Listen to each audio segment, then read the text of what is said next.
Bonjour à toutes et à tous. Avec cette vidéo, nous allons vous faire découvrir notre pays, la Guinée équatoriale.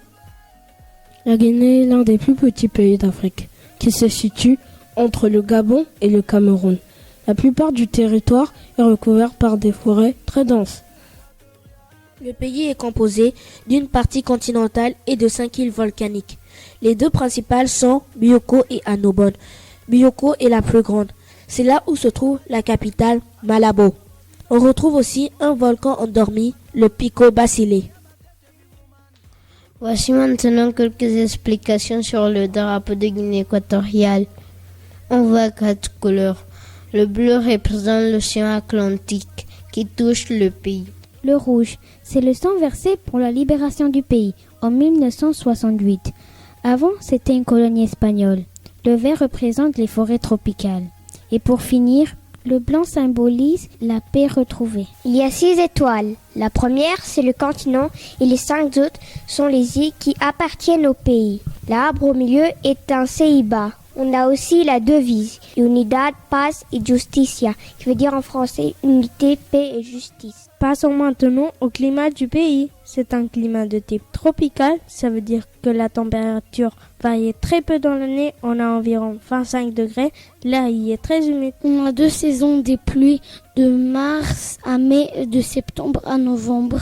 Pendant cette saison, il pleut presque tous les jours. Par exemple, en octobre, on a compté 22 jours de pluie avec en moyenne 370 mm d'eau reçue. Pendant la saison sèche, comme en juillet, il n'y a eu que 3 jours de pluie avec 55 mm de précipitations. La Guinée reste très sauvage. On y trouve plein d'animaux emblématiques. On a bien sûr le pangolin. C'est un petit mammifère recouvert d'écailles qu'on trouve dans les forêts. Malheureusement, on le chasse beaucoup pour le manger. On s'en sert même pour la médecine chinoise.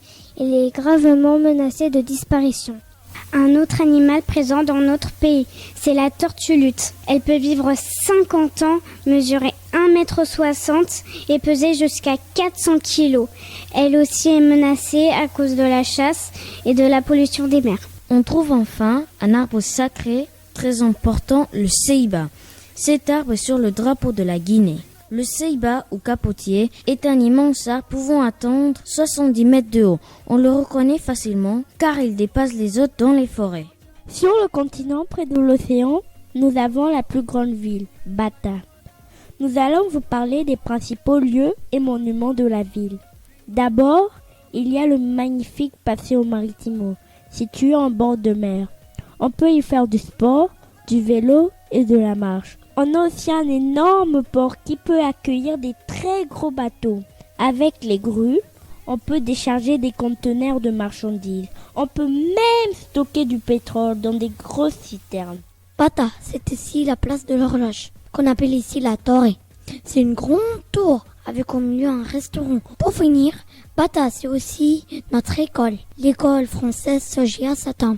On y accueille des élèves de la toute petite section au collège. Pour voir les photos, n'hésitez pas à aller sur le site de notre école. Voilà, c'est fini. On espère que vous aurez envie de connaître encore plus notre pays.